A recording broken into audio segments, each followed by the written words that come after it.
य भवनाशाय श्रीशाय गुणराशये हृद्याय शुद्धविद्याय मध्वाय च नमो नमः। अपादमौलिपर्यन्तं गुरूणामाकृतिं स्मरेत्तेन विघ्नाः प्रणश्यन्ति सिद्ध्यन्ति च मनोरथाः। मुकोऽपि यत्प्रसादेन मुकुन्दशयनाय ते राजराजाय ते रिक्तो राघवेन्द्रं तमाश्रये। तपस्वाध्याय शुश्रूषा कृष्णपूजारतं मुनिं विश्वेशं विष्टदं वन्दे परिव्राट् चक्रवर्तिनम्। देवं नारायणं नत्वा सर्वदोषविवर्जितं परिपूर्णं गुरुं शान्गीतार्थं वक्ष्यामि लेशतः। समस्तगुणसम्पूर्णं सर्वदोषविवर्जितं नारायणं नमस्कृत्य गीतातात्पर्यमुच्यते। लक्ष्मीनारायणं नत्वा पूर्णबोधान् गुरूनपि कुर्मः श्रीकृष्णगीतायाः भाष्याद्युक्तार्थसङ्ग्रहम्। 41ನೇ ಶ್ಲೋಕ. ವ್ಯವಸಾಯಾತ್ಮಿಕಾ ಬುದ್ಧಿ ಏಕೈಹ ಕುರುನಂದನ ಬಹುಶಾಖಾ ಹ್ಯನಂತಾಶ್ಚ ಬುದ್ಧಯೋ ವ್ಯವಸಾಯಿನಾಂ. ಕೃಷ್ಣ ತಾನು ಹಿಂದೆ ತಿಳಿಸುವಾಗ ಜ್ಞಾನದ ಮಾತುಗಳನ್ನು ಹೇಳಿದ್ದೇನೆ. ಯಾವ ಜ್ಞಾನ? ಜೀವ ಪರಮಾತ್ಮರ ಯಥಾರ್ಥ ಜ್ಞಾನದ ಮಾತುಗಳನ್ನು ಹೇಳಿದ್ದೇನೆ. ಮುಂದೆ ಜ್ಞಾನ ಸಾಧನದ ಬಗ್ಗೆ ಹೇಳ್ತೇನೆ ಅಂತ. ಆ ಜ್ಞಾನ ಸಾಧನೆಯ ಬಗ್ಗೆ ಹೇಳ್ತೇನೆ ಅಂತ ಹೇಳಿದ್ದಕ್ಕೆ ಈ ಮಾತನ್ನು ಹೇಳ್ತಾ ಇದ್ದ. ವ್ಯವಸಾಯಾತ್ಮಿಕ ಬುದ್ಧಿ ಏಕೇಹ ಕುರುನಂದನ ಬಹುಶಾಖಾ ಹ್ಯನಂತಾಶ್ಚ ಬುದ್ಧಯೋ ವ್ಯವಸಾಯಿನ. ಕೇಳಪ್ಪ ಕುರುನಂದನ, ಅರ್ಜುನ ಕೇಳು ಏನು ಅಂತ. ವ್ಯವಸಾಯಾತ್ಮಿಕ ಬುದ್ಧಿ ಏಕ ಏಹ ಇಹ, ಏಕ ಏವ ಇಹ ಅಂತ. ಏನು? ಒಂದೇ ಅಂತ. ಲೋಕದಲ್ಲಾಗಲಿ ಶಾಸ್ತ್ರ ವೇದಶಾಸ್ತ್ರಗಳಲ್ಲಾಗಲಿ ಪ್ರಮಾಣದಿಂದ ನಿಹಿತವಾದಂತಹ ಮಾತು ಅಂತೇನಿದೆ, ನಿಶ್ಚಯಾತ್ಮಕವಾದಂತಹ ತತ್ವಜ್ಞಾನದ ವಿಷಯ ಏನಿದೆ, ಆ ಜ್ಞಾನವನ್ನು ನೀಡುವಂತಹ ಮಾತುಗಳು ಅಂದರೆ ಯಾವುದು? ಜ್ಞಾನೋಪಾಯ, ಜ್ಞಾನ ಸಾಧನಾ ವಿಷಯ ಒಂದೇನೆ, ಅದರಲ್ಲಿ ಯಾವುದು ವಿವಾದಗಳೂ ಇಲ್ಲ ಅಂತ. ಹೀಗೆ ನಾನು ಹೇಳುವಂತಹ ತತ್ವಜ್ಞಾನೋಪಾಯವೂ ಒಂದೇ ಆಗಿದೆ ಅಂತ. ಅಂದರೆ ಏನರ್ಥ? ಮುಂದೆ ತಾನು ಜ್ಞಾನದ ಉಪಾಯದ ವಿಷಯ, ಜ್ಞಾನ ಸಾಧನೆ ಬಗ್ಗೆ ಹೇಳ್ತೇನೆ ಅಂತ. ಈ ಜ್ಞಾನ ಸಾಧನೆ ಬಹಳ ರೀತಿ ಇಲ್ಲ ಅಂತ ತಿಳಿದು, ಎಲ್ಲ ಒಂದೇ ರೀತಿ ಜ್ಞಾನ ಸಾಧನೆ. ಪರಮಾತ್ಮನ ತತ್ವಜ್ಞಾನಕ್ಕೆ ಬೇಕಾದಂತಹ ಸಾಧನೆ ಇದೆಲ್ಲ, ಅದು ಲೋಕದಲ್ಲಾಗಲಿ ಶಾಸ್ತ್ರಗಳಲ್ಲಾಗಲಿ ವೇದಗಳಲ್ಲಾಗಲಿ ಏನು ಪ್ರಮಾಣ ಸಮೇತವಾದಂತಹ ವಿಷಯ ಅಂತಿದೆ, ಅವುಗಳಾಗಬಹುದು. ನಾನು ಹೇಳುವಂತಹ ಮುಂದಿನ ಮಾತು ಎಲ್ಲವೂ ಒಂದೇ ಆಗಿದೆ. ಬಹುಶಾಖಾಹ್ಯನಂತಹ ಬುದ್ಧಯೋ ವ್ಯವಸಾಯಿನ. ಒಂದೊಂದನ್ನು ಹೇಳಿ ಗೊಂದಲ ಮಾಡಲ್ಲ, ಒಂದೇನೆ. ಆದರೆ ಈ ಪ್ರಮಾಣದ ಆಧಾರದ ನಿಶ್ಚಯ ಇಲ್ಲದೆ, ತತ್ವದ ನಿಶ್ಚಯ ಇಲ್ಲದೆ ಅನೇಕ ಮತಗಳಿವೆ. ಆ ಮತಗಳು ಬೇರೆ ಬೇರೆಯಾಗಿ ಬಹಳವಾಗಿ ಹೇಳ್ತದೆ, ಬೇರೆ ಹೇಳ್ತದೆ. ಅನಂತಾಶ್ಚ, ಬಹುಶಾಖ ಅನಂತಾಶ್ಚ, ಬಹಳವೂ ಹೇಳ್ತದೆ. ಅನಂತ ಅಂದರೆ ಅನಂತ ಅಂದರೆ ನಾವು ನೂರಾರು ಹೇಳ್ತದೆ. ಯಾಕೆ? ಅದಕ್ಕೆ ಪ್ರಮಾಣದ ಆಧಾರ ಇಲ್ಲ. ಹೀಗೆ ಅವುಗಳೆಲ್ಲ ಏನಾಗ್ತದೆ? ಯಾವುದೂ ಸಹಿತ ಜ್ಞಾನೋಪಾಯವಾಗೋದಿಲ್ಲ, ಜ್ಞಾನದ ಕಾರಣ ಆಗೋದಿಲ್ಲ. ಅದು ತತ್ವಜ್ಞಾನವನ್ನು ತಂದು ಕೊಡಲ್ಲ. ಅದು ಜ್ಞಾನ ಸಾಧನೆ ಆಗಿದ್ರಲ್ಲ ತತ್ವಜ್ಞಾನ ತಂದು ಕೊಡಲಿಕ್ಕೆ. ಆದ್ದರಿಂದಾಗಿ ಬುದ್ಧಯೋ ವ್ಯವಸಾಯಿನ. ನನ್ನ ಮಾತಲ್ಲಿ ವಿಶ್ವಾಸ ಇಡು, ಅವಿಶ್ವಾಸವನ್ನು ತಾಳಬೇಡ, ವಿಶ್ವಾಸ ಇಡು ಅಂತ. ಅಂದರೆ ಕೃಷ್ಣ ಹೇಳಲಿಕ್ಕೆ ಹೊರಟಿದ್ದು ಜ್ಞಾನ ಸಾಧನೆ ಬಗ್ಗೆ. ಜ್ಞಾನ ಸಾಧನೆ ಬಗ್ಗೆ ಹೇಳಲಿಕ್ಕೆ ಹೊರಟವನಿಗೆ ಅರ್ಜುನಿಗೆ ಪ್ರಶ್ನೆ ಬರ್ತದೆ, ನೀನು ಹೇಳಿದ್ದೇ ಜ್ಞಾನ ಸಾಧನೆ ಯಾಕೆ ಆಗಬೇಕು? ಬೇರೆ ಜ್ಞಾನ ಸಾಧನೆ ಇದೆ, ಅದನ್ನು ಕೇಳಬಹುದು ಅಂತ. ಅದಕ್ಕೆ ಈ ಮಾತನ್ನು ಹೇಳ್ತಾ ಇದ್ದಾನೆ ಅಂತ ಚಿಂತನೆ. ಯೋಗೇ ಇಮಾಂ ಬುದ್ಧಿಂ ಶೃಣು ಇತ್ಯುಕ್ತಂ. ಇದಕ್ಕೆ ಆಚಾರ್ಯರು ಭಾಷ್ಯದಲ್ಲಿ ಮಾತನ್ನು ಹೇಳ್ತಾ ಇದ್ದಾರೆ. ಏನು ಅಂತ? ಯೋಗದ ಕುರಿತು ಮಾತನ್ನು ಮುಂದೆ ಕೇಳು ಅಂತ ಹೇಳಿದ ಅಲ್ವಾ ಹಿಂದೆ ಹೇಳುವಾಗ. ಇಲ್ಲಿ ತನಕ ಹೇಳಿದ್ದು ಜ್ಞಾನದ ಬಗ್ಗೆ, ಜ್ಞಾನದ ಸಾಧನೆಯಾದಂತಹ ಮಾತುಗಳನ್ನು ಮುಂದೆ ಕೇಳು ಅಂತ ಹೇಳಿದ ಅಲ್ವಾ. ಬಹ್ವ್ಯಹಿ ಬುದ್ಧಯ ಮತಭೇದಾತ್. ಅನೇಕ ಮತಗಳಿವೆ, ಒಂದೊಂದು ಮತ ಒಂದೊಂದು ಹೇಳ್ತದೆ. ಯಾವುದು ಜ್ಞಾನ ಸಾಧನೆ ಅಂತ ಹೇಗೆ ತಿಳಿಯೋದು? ಒಂದು ಮತ ಜ್ಞಾನ ಸಾಧನೆ ಅಂತ ಹೇಳ್ತದೆ, ಅನ್ನೊಂದು ಮತ ಇನ್ನೊಂದು ಹೇಳ್ತದೆ. ಯಾವುದು ಜ್ಞಾನ ಸಾಧನೆ ಅಂತ ತಿಳ್ಕೊಳ್ಳೋದು? ತತ್ಕಥಂ ಏಕತ್ರ ನಿಷ್ಠಾಂ ಕರೋಮಿ ಇತ್ಯತಃ ವ್ಯವಸಾಯಾತ್ಮಿಕ ಬುದ್ಧಿ. ಅದು ಹೇಗೆ ತಾನೇ ನಾನು ಜ್ಞಾನ ಸಾಧನೆ ಬಗ್ಗೆ ವಿಷಯವನ್ನು ಮಾಡಲಿಕ್ಕೆ ಸಾಧ್ಯ, ಅದನ್ನು ಕೇಳಲಿಕ್ಕೆ ಸಾಧ್ಯ? ಯಾವುದು ಜ್ಞಾನ ಸಾಧನೆ ಅಂತ ತತ್ವ ನಿಶ್ಚಯ ಮಾಡಿಕೊಳ್ಳಿಕ್ಕೆ ಹೇಗೆ ಸಾಧ್ಯ ಅಂತ ಪ್ರಶ್ನೆ ಬರ್ತದಲ್ಲ. ಅದಕ್ಕೆ ಈ ಶ್ಲೋಕವ ಚಿಂತನೇನು. ವ್ಯವಸಾಯಾತ್ಮಿಕ ಬುದ್ಧಿ. ತತ್ವ ನಿಶ್ಚಯ ಇಲ್ಲದೆ, ಪ್ರಮಾಣದ ನಿಶ್ಚಯ ಇಲ್ಲದೆ ಅನೇಕ ಮತಗಳು, ಆ ಅನೇಕ ಮತಗಳು ಅನೇಕ ಮಾತುಗಳು ಹೇಳಬಹುದು. ಆದರೆ ನಾನು ಹೇಳುವಂತಹ ಮುಂದಿನ ಜ್ಞಾನ ಸಾಧನೆ ಮಾತು ಎಂಥದ್ದು? ಲೋಕದಲ್ಲಾಗಲಿ ಶಾಸ್ತ್ರಗಳಲ್ಲಾಗಲಿ ವೇದಶಾಸ್ತ್ರಗಳಲ್ಲಾಗಲಿ ತತ್ವ ನಿಶ್ಚಯ ಮಾಡಿಕೊಂಡು ಏನು ಮಾತು ಹೇಳ್ತದೆ ಅದು ಒಂದೇ ಆಗಿರ್ತದೆ. ಅದೇ ಮಾತನ್ನೇ ನಾನು ಹೇಳೋದು, ನಾನು ಹೇಳೋದನ್ನೇ ಅವುಗಳು ಹೇಳೋದು ನಾನು ಹೇಳುವಂತಹದ್ದು ಅಂತ ಅದು ಮುಂದೆ ಗೊತ್ತಾಗ್ತದೆ ಅಂತ ಹೇಳ್ತಾನೆ. ಸಮ್ಯಕ್ ಉಕ್ತಿ ನಿರ್ಣೀತಾನಾಂ ಮತಾನಾಂ ಐಕ್ಯಮೇವ ಇತ್ಯರ್ಥಃ. ಏಕೈಹ ಅಂತ ಹೇಳಿದ. ಏಕ ಏವ, ಒಂದೇ ಅಂತ ಅಂದರೆ ಪ್ರಮಾಣದಿಂದ ನಿಶ್ಚಯಾತ್ಮಕವಾದಂತಹ ನಿರ್ಣಿತವಾದಂತಹ ಏನು ಮಾತು ಇದೆ, ಏನು ವಿಷಯಗಳಿವೆ, ಅದು ಆ ಮತಗಳಲ್ಲಿ ಐಕ್ಯತ್ವ ಇರುತ್ತದೆ. ಅಂಥದ್ದನ್ನೇ ನಾನು ಹೇಳುವಂತಹದ್ದು. ಆ ಬುದ್ಧಿಯಲ್ಲಿ ಆ ಮಾತುಗಳನ್ನು ಕೇಳಿ ನೀನು ತತ್ವಜ್ಞಾನವನ್ನು ಪಡೆದುಕೊಳ್ಳುವನಾಗ್ತಿ ಅಂತ ತಿಳಿಸ್ತಾ ಇದ್ದಾರೆ. ಬ್ರಹ್ಮವಿವರ್ತದ ಪುರಾಣವನ್ನು ಆಚಾರ್ಯರು ತಾತ್ಪರ್ಯದಲ್ಲಿ ಹೇಳಿ ಮುಗಿಸ್ತಾರೆ. ಭಾಷ್ಯದಲ್ಲಿ ಆ ಶ್ಲೋಕದ ವಿವರಣೆ ನೀಡಿದ್ದಾರೆ. ತಾತ್ಪರ್ಯದಲ್ಲಿ ಹೇಳುವಾಗ ಬ್ರಹ್ಮವಿವರ್ತ ಪುರಾಣದ ಒಂದು ಶ್ಲೋಕವನ್ನು ಹೇಳ್ತಾರೆ. ಬುದ್ಧಿನಿರ್ಣೀತ ತತ್ವಾನಾಂ ಏಕಾ ವಿಷ್ಣುಪರಾಯಣ ಬಹುಶಾಖಾಹ್ಯನಂತಹ ಚ ಬುದ್ಧಯೋ ವ್ಯವಸಾಯಿನ. ನೋಡಿ, ಎರಡನೇ ಪಾದ ಬಹುಶಾಖಾಹ್ಯನಂತಹ ಚ ಬುದ್ಧಯೋ ವ್ಯವಸಾಯಿನ. ಈ ಶ್ಲೋಕದ ಎರಡನೇ ಪಾದವು ಅದೇನೆ ಉತ್ತರಾರ್ಥ ಅಲ್ವಾ. ಬ್ರಹ್ಮವಿವರ್ತ ಪುರಾಣದ ವಿಷಯವನ್ನೇನೆ ಏನು ಕೃಷ್ಣ ಪರಮಾತ್ಮ ಇಲ್ಲಿ ಆಡ್ತಾ ಇದ್ದಾನೆ. ಅಂದರೆ ಅವ ಹೇಳಿದ ಅಂತ ವ್ಯಾಸರು ಬ್ರಹ್ಮವಿವರ್ತದ ಚಿಂತನೆಯನ್ನೇನೆ ಶಾಸ್ತ್ರವನ್ನೇ ಇಲ್ಲಿ ತಂದಿದ್ದಾರೆ. ಏನು ಅರ್ಥ? ವಿಷ್ಣು ಧರ್ಮವನ್ನು ಯಾಕೆ ಆಚರಣೆ ಮಾಡಬೇಕು, ನೀ ಹೇಳಿದ್ದೆ ನಾನು ಯಾಕೆ ಆಚರಣೆ ಮಾಡಬೇಕು ಅಂತ ಪ್ರಶ್ನೆ ಬರ್ತದೆ ಅರ್ಜುನಿಗೆ ಅಲ್ವಾ. ಹಿಂದೆ ಹೇಳುವಾಗ ತತ್ವಜ್ಞಾನದ ಮಾತು, ತತ್ವಜ್ಞಾನಕ್ಕೆ ಬೇಕಾದಂತಹ ಯೋಗ, ಅದರ ಉಪಾಯದ ಮಾತನ್ನು ಹೇಳ್ತೇನೆ ಅಂತ. ಅದು ಎಂಥದ್ದು ಅಂತ ಕೇಳುವಾಗ ಹೇಳಿದ ಪರಮಾತ್ಮ ಎಂಥದ್ದದು, ವಿಶೇಷವಾಗಿ ನಿಷ್ಕಾಮ ಕರ್ಮ ರೂಪವಾದಂತಹ ಸ್ವವೀತ ಕರ್ಮ, ಪರಮಾತ್ಮನ ಪೂಜಾ ಎಂಬುವಂತಹ ವೀತ ಕರ್ಮವನ್ನು ಮಾಡುವಂತಹದ್ದೇ ವಿಷ್ಣು ಧರ್ಮ ಅಂತ ಹೇಳಿದ. ಇದೇ ಜ್ಞಾನ ಸಾಧನೆ, ಇದರಿಂದನೇ ತತ್ವಜ್ಞಾನ ತನ್ಮುಖಾಂತರವಾಗಿ ಮೋಕ್ಷ ಅಂತ ಅಲ್ವಾ. ಇವ ಹೇಳಿದ್ದೆ ನಾವು ಯಾಕೆ ಕೇಳಬೇಕು? ಅದಕ್ಕೆ ಬ್ರಹ್ಮವಿವರ್ತ ಪುರಾಣ ಹೇಳ್ತದೆ, ಈ ವಿಷ್ಣು ಧರ್ಮ ಇದೆಯಲ್ಲ, ನಿಷ್ಕಾಮ ಕರ್ಮ ರೂಪವಾದಂತಹ ಸ್ವವೀತ ಕರ್ಮಾನುಷ್ಠಾನ ಎಂಬುವಂತಹ ನಿಷ್ಕಾಮ ಕರ್ಮ, ಇದು ಕೆಲವರು ಮಾತ್ರ ತಿಳಿದವರು ಹೌದು, ಅವರು ವಿಷ್ಣುಪರಾಯಣರು ಹೌದು. ಯಾಕೆ ಕೆಲವರು ಮಾತ್ರ ತಿಳಿದ್ದಾರೆ? ಅವರು ವಿಷ್ಣುಪರಾಯಣ. ಏಕೆಂದರೆ ಅವರಿಗೆ ವಿಷ್ಣು ಸರ್ವೋತ್ತಮತ್ವದ ಜ್ಞಾನ ನಿಶ್ಚಯ ಇರ್ತದೆ. ಅವರು ಬುದ್ಧಿ ನಿನಿತ ತತ್ವಾನ, ಏನು ತತ್ವ ನಿಶ್ಚಯ ಇರ್ತದೆ? ವಿಷ್ಣು ಸರ್ವೋತ್ತಮತ್ವದ ಜ್ಞಾನದ ನಿಶ್ಚಯ ಇರ್ತದೆ. ಈ ಜ್ಞಾನದ ನಿಶ್ಚಯ ಇರೋದ್ರಿಂದನೇ ಅವರೆಲ್ಲರೂ ಸಹಿತ ಎಂಥವರು ಏಕ ವಿಷ್ಣುಪರಾಯಣ, ಒಂದೇ ಮತದವರು. ಏಕ ಅಂದರೆ ಒಂದೇ ಮತ, ಒಂದೇ ಚಿಂತನೆ ಇರ್ತದೆ. ಅವರೆಲ್ಲ ವಿಷ್ಣುಪರಾಯಣರಾಗಿರ್ತಾರೆ, ವಿಷ್ಣು ಧರ್ಮವನ್ನು ಆಚರಣೆ ಮಾಡುವಂಥವರಾಗಿರ್ತಾರೆ. ಆದರೆ ಉಳಿದವರು ಬಹುಶಾಖಾಹಿನಂತಹ ಚ ಬುದ್ಧಯೋ ಅವ್ಯವಸಾಯಿನ, ವ್ಯವಸಾತ್ಮಕವಾದಂತಹ ಬುದ್ಧಿ. ವ್ಯವಸಾಯ ಬುದ್ಧಿ ಅಂದರೆ ಅರ್ಥ ಏನು?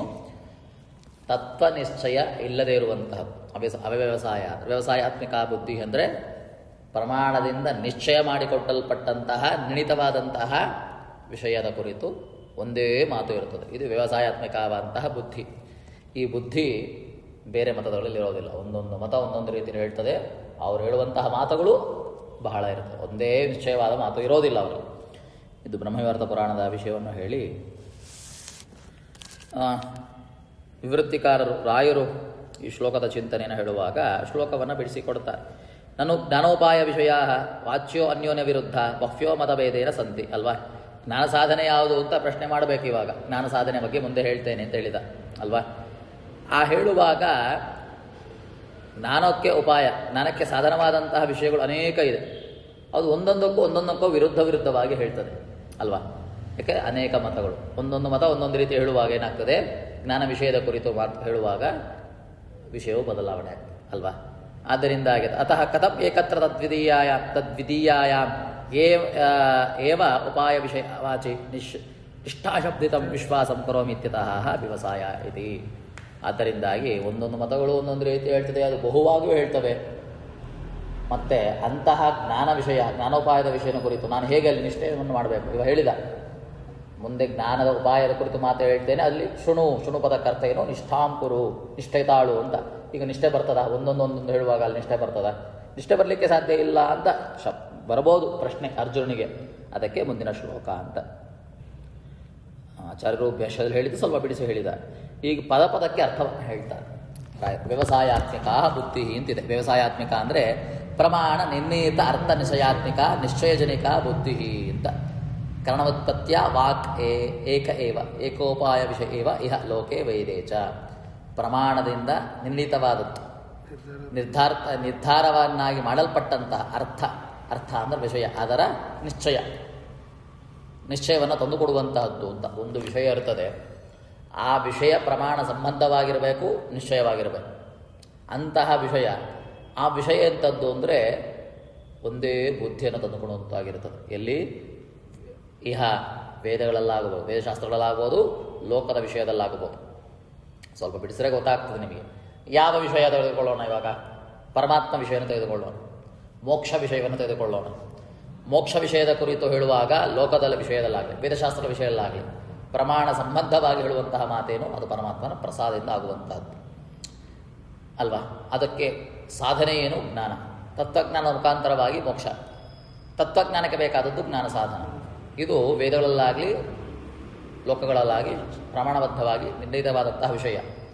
ಇದನ್ನೇ ಪರಮಾತ್ಮನ ಮುಂದೆ ತಿಳಿಸಿಕೊಟ್ಟ ಅಲ್ವಾ. ಜ್ಞಾನ ವಿಷಯ ಹೇಳ್ತಾನೆ, ಜ್ಞಾನ ಸಾಧನೆ ವಿಷಯನೂ ಹೇಳ್ತಾನೆ. ಆದರೆ ಇವರ ಬಗ್ಗೆ ಹೇಳುವಾಗ ನ ತತ್ರ ವಿಪ್ರವಿಪತ್ತಿ ಅಸ್ತಿ, ಅಲ್ಲಿ ಯಾವ ಸಂಶಯವೂ ಇಲ್ಲ ಅಂತ, ಆ ವಿಷಯದ ಕುರಿತು ಯಾವ ಸಂದೇಹವೂ ಇಲ್ಲ ಅಂತ. ಸ ಏವ ವಿಷ್ಣುಧರ್ಮಾನುಷ್ಠೇನ ಹೇತು, ಅದೇ ವೈಷ್ಣವ ಧರ್ಮ. ಇಲ್ಲಿ ತನಕ ಹೇಳಿದ್ದೆ ವಿಷ್ಣು ಸರ್ವೋತ್ತಮತ್ವದ ಜ್ಞಾನದ ವಿಷಯ, ಅದೇನೇ ವೈಷ್ಣವ ಧರ್ಮ ಅಂತ. ಇನ್ನು ಅವ್ಯವಸಾಯಿನ ಬುದ್ಧಯ ಅದೆಂಥದ್ದು? ಪ್ರಮಾಣ ನಿರ್ಣೀತ ಅರ್ಥ ನಿಶ್ಚಯಹೀನಾನ ಬುದ್ಧಯ ಉಪಾಯ ವಿಷಯ ವಾಚಃ. ಅವ್ರದ್ದಾಗುವಾಗ ಪ್ರಮಾಣ ನಿರ್ಣಯಿತವಾದಂತಹ ವಿಷಯವೇ ಇರೋದಿಲ್ಲ. ಯಾಕೆ? ಮತಗಳು ಅನೇಕ, ಆ ಒಂದೊಂದು ಮತದಲ್ಲೂ ಅನ್ಯೋನ್ಯವಾಗಿ ಅವರ ಮಾತುಗಳಲ್ಲೇ ಪರಸ್ಪರ ವಿರೋಧ. ಯಾಕೆ? ಒಂದೊಂದು ರೀತಿಯಾಗಿ ವಿರೋಧವಾಗಿ ಮಾತುಗಳನ್ನು ಹೇಳುವಂತಹದ್ದು. ಮತ್ತೆ ಅದು ಪ್ರಮಾಣದಿಂದ ನಿರ್ಣಿತವಾಗ್ತದ? ಇಲ್ಲ. ಬಹುಶಾಖಾಹ ಅಂತ ಹೇಳಿದ, ಅದಕ್ಕೆ ಅರ್ಥ ಏನು? ಬಹುಮುಖಾಹ ವಿರುದ್ಧ ನಾನಾರ್ಥ ವಿಷಯ. ಅಷ್ಟು ಮಾತ್ರವಲ್ಲ, ಅನಂತಾಶ್ಚ. ಹೇಳೋ ಮಾತುಗಳು ಬಹಳ, ಹೇಳೋ ಮಾತುಗಳಲ್ಲೂ ಪರಸ್ಪರ ವಿರೋಧ.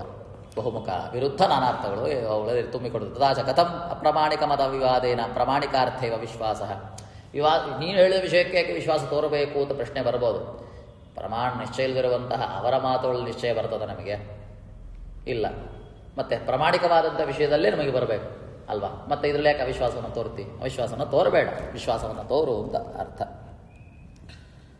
ಮಯ ವಕ್ಷ್ಯಮಾಣೋಪಾಯಸ್ತು ಪ್ರಾಮಾಣಿಕ ಇತಿ ತತ್ರ ವ್ಯಕ್ತಿ ಭವಿಷ್ಯತಿ ಭಾವ. ನೀಡುವಂತಹ ಮಾತೇ ನಮಗೆ ಯಾಕೆ ನಿಶ್ಚಯ? ಪ್ರಮಾಣ ನಿಶ್ಚಯವಾಗಿರುವಂತಹ ಮಾತು, ಜ್ಞಾನೋಪಾಯ ಮಾತು ಅಂತ ಹೇಳ್ತಾ ಇದ್ದೆ. ಅದನ್ನು ಮುಂದೆ ಪ್ರತಿಯೂ ಬಾರಿಯೂ ತಿಳಿಸಿಕೊಡ್ತಾನೆ. ನಾನು ಹೇಳುವಂತಹ ಈ ಜ್ಞಾನ ಸಾಧನ ವಿಷಯ ಅದು ಪ್ರಮಾಣದಿಂದ ನಿಶ್ಚಯವಾದದ್ದು ಅಂತ ಮುಂದೆ ತಿಳಿಸಿಕೊಡ್ತಾನೆ ಅಂತ ರಾಯರು ತಿಳಿಸ್ತಾ ಇದ್ದಾರೆ. ಹೀಗೆ ತಿಳಿಸಿ ಮುಂದಿನ ಶ್ಲೋಕ. ಯಾಮಿಮಾಂ ಪುಷ್ಪಿತಾಂ ವಾಚಂ ಪ್ರವದಂತ್ಯವಿಪಶ್ಚಿತಃ ವೇದವಾದರತಾಃ ಪಾರ್ಥ ನಾನ್ಯದಸ್ತೀತಿ ವಾದಿನಃ ಕಾಮಾತ್ಮನಃ ಸ್ವರ್ಗಪರಾಃ ಜನ್ಮಕರ್ಮ ಫಲಪ್ರದಾಂ ಕ್ರಿಯಾವಿಶೇಷಬಹುಲಾಂ ಭೋಗೇಶ್ವರ್ಯಗತಿಂ ಪ್ರತಿ ಭೋಗೇಶ್ವರ್ಯಪ್ರಸಕ್ತಾನಾಂ ತಯಾಪಹೃತಚೇತಸಾಂ ವ್ಯವಸಾಯಾತ್ಮಿಕಾ ಬುದ್ಧಿಃ ಸಮಾಧೌ ನ ವಿಧೀಯತೆ.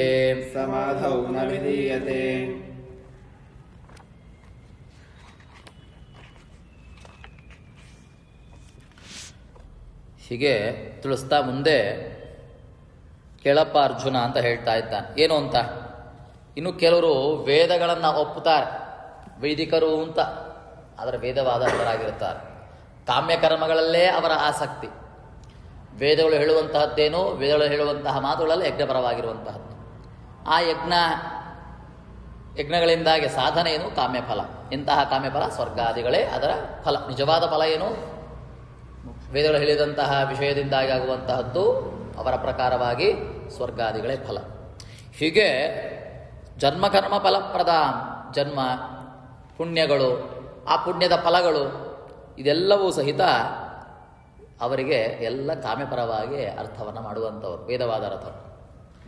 ಹೀಗೆ ಕ್ರಿಯಾ ವಿಶೇಷ ಭೋಗೇಶ್ವರ್ಯ ಗದಂಪ್ರತಿ, ಭೋಗ ಐಶ್ವರ್ಯ ಇವುಗಳ ಸಾಧನೆಯೇ ಅವುಗಳ ಚಿಂತನೆ ಅಂತ ಹೇಳುವಂಥವ್ರು. ಯಾವುದರಿಂದ? ವೇದಗಳಿಂದ ಆಗುವಂತಹದ್ದು ಅಂತ.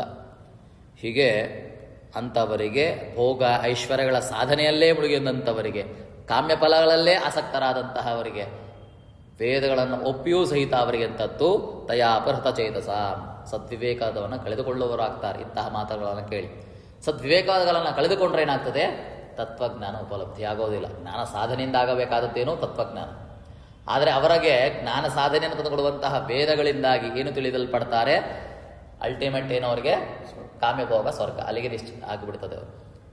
ಅವುಗಳೇನೇ ನಮಗೆ ಪುಣ್ಯಪ್ರದ, ಅವುಗಳೇ ನಮಗೆ ಬೇಕಾದದ್ದು ಅಂತ ಯಜ್ಞಗಳಿಂದ ಮಾಡಿಕೊಳ್ತಾರೆ. ವೇದಗಳಿಂದ ತಿಳಿಯಲ್ಪಟ್ಟಂಥದ್ದೇ ಅಂಥದ್ದು. ಇವರೆಲ್ಲ ವೇದವಾದರತರಾಗಿ ಇವರ ಮಾತುಗಳನ್ನು ಕೇಳುವಂಥವರಲ್ಲ. ಸದ್ವಿವೇಕವನ್ನು ತಿಳಿದುಕೊಂಡು ಅವರಿಗೆ ಸರಿಯಾದ ತತ್ವಜ್ಞಾನ ಉಂಟಾಗೋದಿಲ್ಲ. ವ್ಯವಸಾಯಾತ್ಮಿಕ ಬುದ್ಧಿ ಸಮಾಧೋನ ವಿಧೀಯತೆ. ಅವರಿಗೆ ವ್ಯವಸಾಯಾತ್ಮಿಕವಾದಂತಹ ಬುದ್ಧಿ ನಿಶ್ಚಯ ಆಗೋದಿಲ್ಲ. ಅಂದರೆ ಪ್ರಮಾಣ ನಿಶ್ಚಿತವಾದಂತಹ ಮಾತುಗಳು ಆ ವಿಷಯದ ಚಿಂತನೆ ಅವರಿಗೆ ಆಗದೆ ಸಮಾಧೋನ ವಿಧೀಯತೆ. ಪರಮಾತ್ಮನ ವಿಷಯದಲ್ಲಿ ಏಕಾಗ್ರತೆ ಉಂಟಾಗಲ್ಲ. ಏಕಾಗ್ರತೆ ಉಂಟಾಗದೆ ಮನಸ್ಸು ಪರಮಾತ್ಮನಲ್ಲಿ ಹೋಗದೆ ಪುರುಷಾರ್ಥ ಚಿಂತನೆ ಮೋಕ್ಷ ಸಾಧನೆ ಆಗೋದಿಲ್ಲ ಅಂತವರಿಗೆ ತಿಳಿಸ್ತಾ ಇದ್ದ.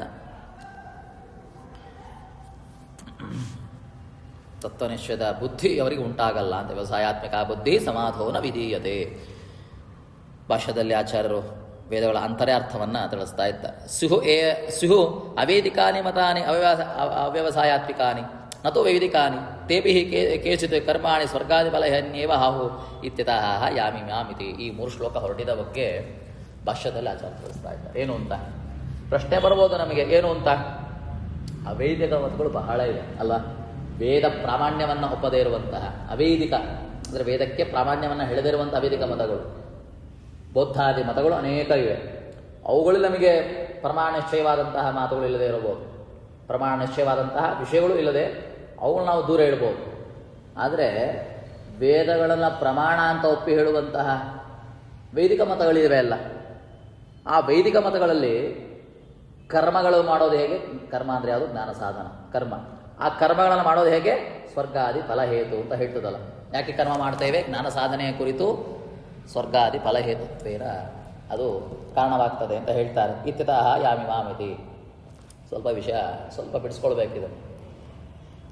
ಅವೇದಿಕ ಮತ ದೂರ ಇಟ್ಬಿಡೋಣ. ಬಹುಶಾಖ ಏನಂತ ಚಲ ಅವೇದಿಕ ಮತ, ಅದು ವಿವರ ಪ್ರಾಮಾಣ್ಯವನ್ನು ಒಪ್ಪದೇ ಇರುವಂತಹದ್ದು. ಅದರಿಂದ ನಮಗೆ ತತ್ವ ನಿಶ್ಚಯ ಆಗೋದೇ ಇಲ್ಲ ಯಾವತ್ತು. ವೈದಿಕ ಮತಗಳು ವೇದವನ್ನು ಪ್ರಮಾಣವಂತ ಹೋಗ್ತದೆ. ಈಗ ಒಪ್ಪಿ ವೇದಗಳು ಹೇಳುವಂತಹ ವಿಷಯಗಳು ಯಾವುದು? ಎಲ್ಲವೂ ಕರ್ಮಪರವಾಗಿ, ಯಜ್ಞಾದಿ ಕರ್ಮಗಳ ಪರವಾಗಿ ಹೇಳಿ ಅದರಿಂದ ಆಗುವಂಥದ್ದೇನು? ಸ್ವರ್ಗಾದಿ ಸಾಧನ. ಅದನ್ನು ನೀನು ಹೇಳ್ತಾ ಇದ್ಯಾ, ಏನು ಅಂತ ಹೇಳ್ತಾ ಇದ್ಯಾ?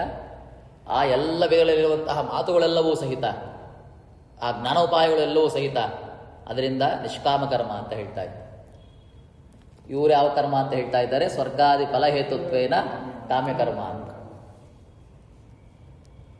ಏನಾಯ್ತು ಇವಾಗ? ವ್ಯವಸಾಯಾತ್ಮಿಕ ಬುದ್ಧಿ ಬಂದಿಲ್ವಲ್ಲ. ವೈದಿಕ ಮತದಲ್ಲೇನೆ ಭೇದ ಬಂತಲ್ಲ. ನೀನು ಹೇಳಿದ್ದೇನೋ, ನಾನು ಹೇಳುವಂತಹ ಮಾತು ಲೌಕಿಕವಾದಂತಹ ವೇದಶಾಸ್ತ್ರಗಳು ತಿಳಿದಂತಹ ಮಾತು ಒಂದೇ, ಏಕೈವ ಕುರುನಂದನ ಅಂತ ಹೇಳಿ. ಆದರೆ ಕಾಮ್ಯಕರ್ಮಗಳೇ ಅದರ ಅಲ್ಟಿಮೇಟ್ ಸಾಧನ ಅಂತ ಯಾರು ಹೇಳ್ತಾರೆ? ವೈದಿಕ ಮತಾಚಾರ್ಯರೇ ಹೇಳ್ತಾರೆ. ಆದರೆ ನೀನು ಅದು ನಿಷ್ಕಾಮ ಕರ್ಮದಿಂದಾಗಿ ಮೋಕ್ಷ ಸಾಧನ ಅಂತ ಹೇಳ್ತಾ ಇದ್ದೆ. ಅವರು ಕಾಮ್ಯಕರ್ಮ ಅಂತ ಹೇಳ್ತಾರೆ. ವೇದಗಳನ್ನು ಹೇಳುವಂತಹದ್ದು ಯಾವುದು? ಕಾಮ್ಯಕರ್ಮದಿಂದ ಸ್ವರ್ಗ ಸಾಧನ. ನೀನು ಹೇಳ್ತಿರೋದೇನು? ನಿಷ್ಕಾಮ ಕರ್ಮಗಳು ಅಂತ.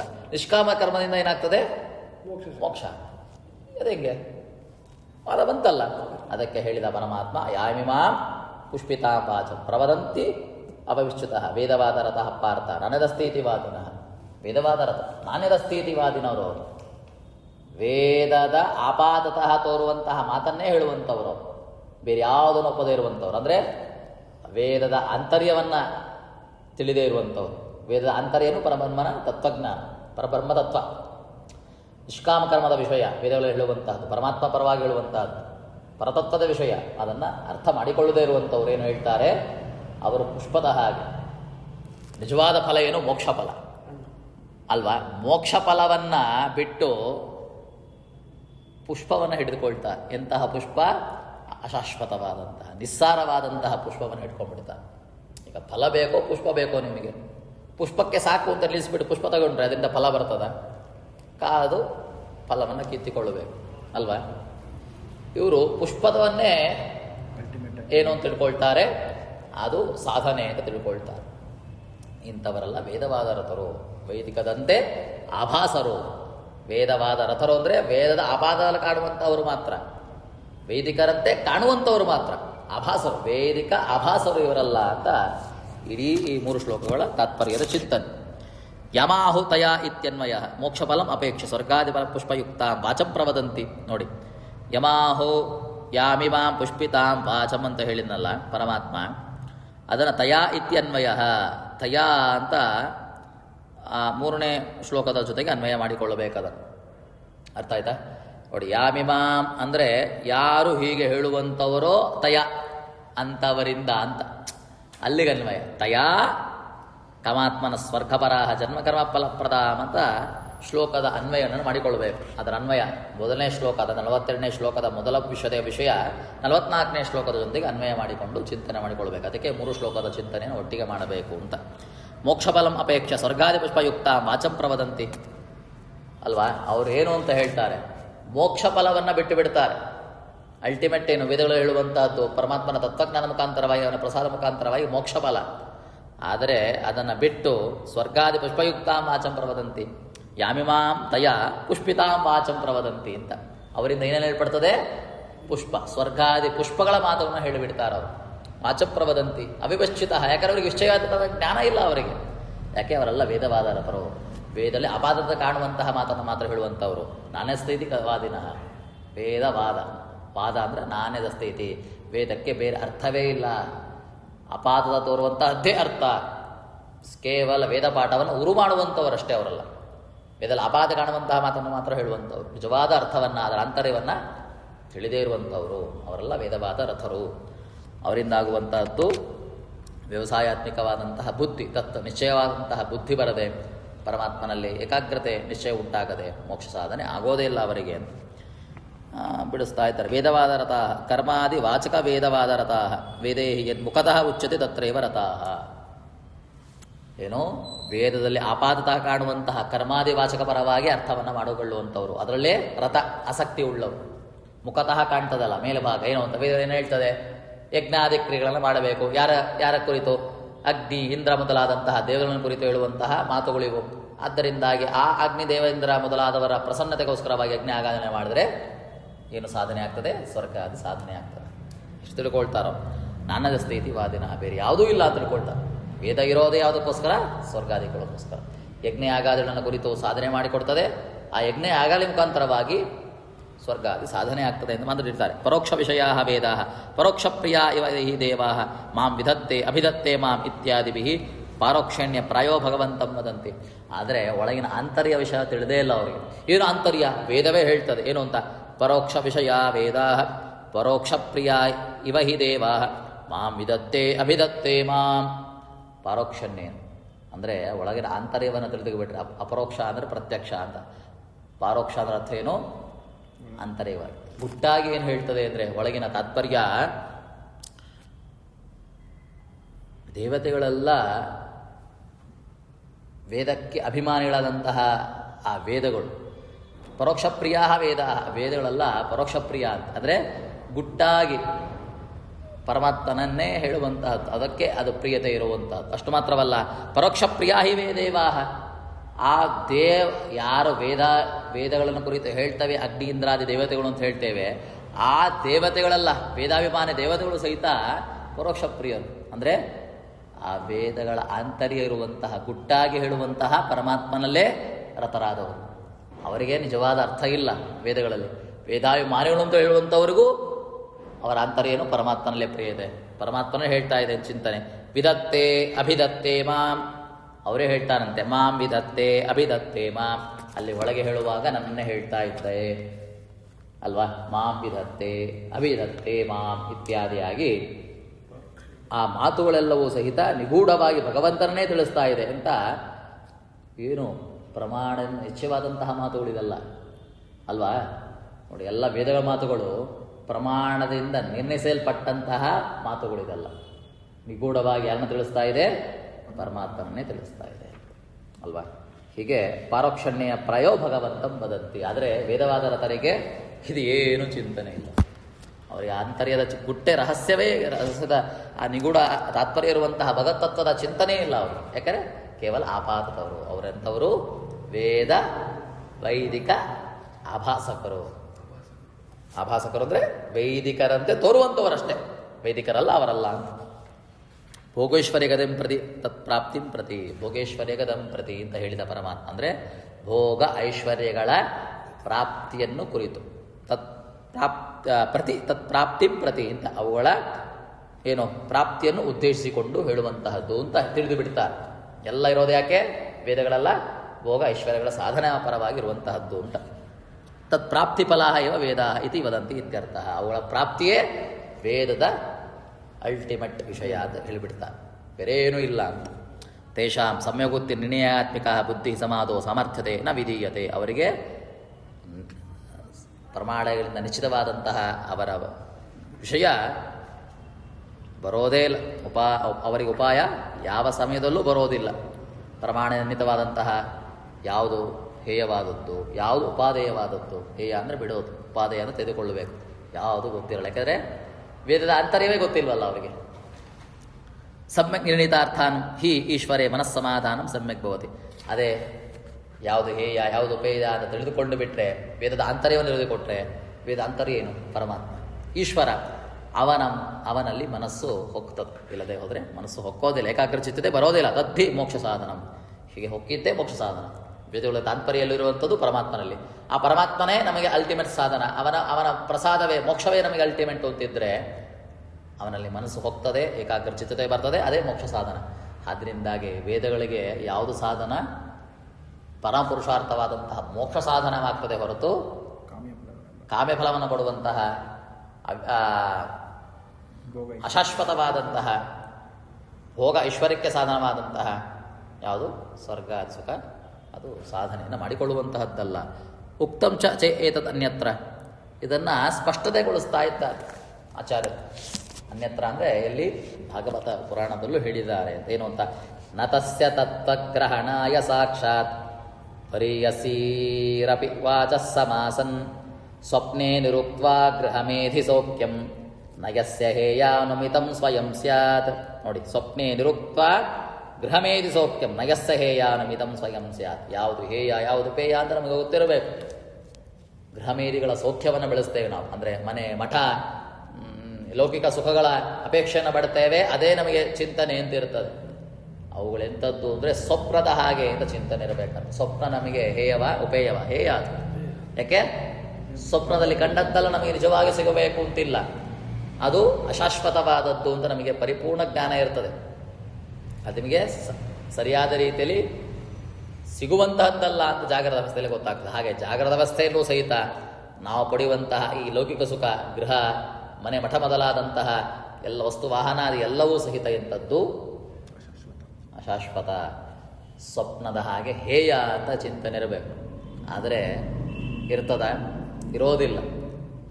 ಹೀಗೆ ಹೇಯ ಯಾವುದು ಹೇಯ ಯಾವುದು ಪೇಯ ಅನ್ನೋ ಚಿಂತನೆ ಇಲ್ಲದೆ ನತಸ್ಯ ತತ್ವಗ್ರಹಣಾಯ ಸಾಕ್ಷಾತ್ ವರೀಯಸೀರಪಿ ವಾಚಃ ಸಮಾಸನ್. ವರೀಯಸಿ ವಾಚಃ.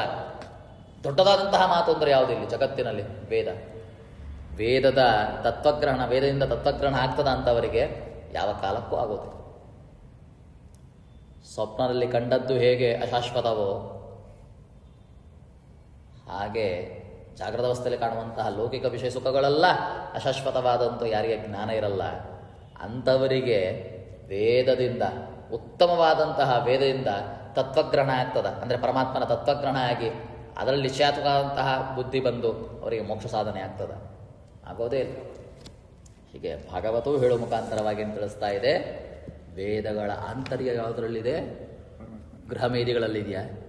ಗೃಹಮೇಧಿಗಳಲ್ಲಿ ಸೌಖ್ಯ ಇರುವಂಥವನಿಗೆ ಅದಾಗಲ್ಲ ಅಂತ ಹೇಳ್ತಾ ಇದ್ದಾರೆ. ವೇದಗಳಲ್ಲಿ ನಿಶ್ಚಯವಾದಂತಹ ಮೋಕ್ಷ ಸಾಧನೆ ಅಂಥವರಿಗೆ ಆಗೋದೇ ಇಲ್ಲ ಅಂತ ಹೇಳುವಾಗ ಭಗವತ ಮತ್ತೆ ವೇದವಾದ ರತರಾದವರಿಗೆ, ವೇದದ ಅಪಾದದ ಕಾಣುವಂಥವರಿಗೆ ಅವರಿಗೆ ಯಾವುದು ಸುಖ? ನಿಜವಾದ ಸುಖ ಸ್ವರ್ಗದಲ್ಲೇ, ಹೇಯವಾದ ಸ್ವರ್ಗ ವಿಷಯದಲ್ಲೇ ಅವರಿಗೆ ಆಂತರ್ಯ ಇದ್ದು ಬಿಡ್ತದೆ. ಅವರೆಲ್ಲರೂ ಸಹಿತ ವೈದಿಕ ಆಭಾಸಕರು. ವೇದವನ್ನು ಒಪ್ಪಿಯೂ ಅವರೇನಾದರೂ ಅವೇದಿಕೆಯರೇ ಆದರು ಕೊನೆಗೆ. ಅದರಿಂದಾಗಿ ಹಿಂದೆ ಪರಮಾತ್ಮನ ಮಾತುಗಳಲ್ಲಿ ತಿಳಿಸಿಕೊಡ್ತಾ ಆಚಾರ್ಯರು ಭಾಷ್ಯ ತಾತ್ಪರ್ಯ ಹೇಳ್ತಾ ಬಂದ್ರಲ್ಲ, ವಿಷ್ಣವ ಧರ್ಮವನ್ನು ಒಪ್ಪದೇ ಬೇರೆ ಏನು ಹೇಳಿದ್ರು ಸಹಿತ ಅದೇನಾಗ್ತದೆ? ವೈದಿಕರಾದರೂ ಅದು ಅವೇದಿಕರೇ. ಎಲ್ಲವೂ ಅಲ್ಲೇ ಹೋಗಿ ಅದರ ಆಂತರ್ಯವನ್ನು ಮುಗಿಸಿಬಿಡ್ತದೆ. ಹೀಗೆ ಯಾವತ್ತೂ ವೇದಗಳಲ್ಲಿ ಪ್ರಮಾಣ ನಿಶ್ಚಯವಾದಂತಹ ಮಾತಿನ ವಿಷಯದಲ್ಲಿ ವೇದಗಳಲ್ಲಾಗುವುದು, ನಾನು ಹೇಳುವಂತಹ ಮಾತುಗಳಲ್ಲಿ ವಿರೋಧ ಧರ್ಮಗಳು, ವಿರೋಧದ ವಿಷಯಗಳು ಯಾವತ್ತೂ ಬರಲಿಕ್ಕೆ ಸಾಧ್ಯವಿಲ್ಲ ಅಂತ ತಿಳಿಸ್ತಾ. ಹೀಗೆ ಆಚಾರ್ಯರು ಅದಕ್ಕೆ ವಿಷಯವನ್ನು ತಿಳಿಸಿ ಭಾಷ್ಯದಲ್ಲಿ ಹೀಗೆ ಹೇಳಿದ್ದಾರೆ. ಮುಂದೆ ತಾತ್ಪರ್ಯದ ವಿಷಯದಲ್ಲಿ ಏನು ಹೇಳ್ತಾರೆ ಅಂತ ಚಿಂತನೆಯನ್ನು ಮುಂದಿನ ಪಾಠದಲ್ಲಿ ಕಾಣೋಣ. ಕೃಷ್ಣಾರ್ಪಣ.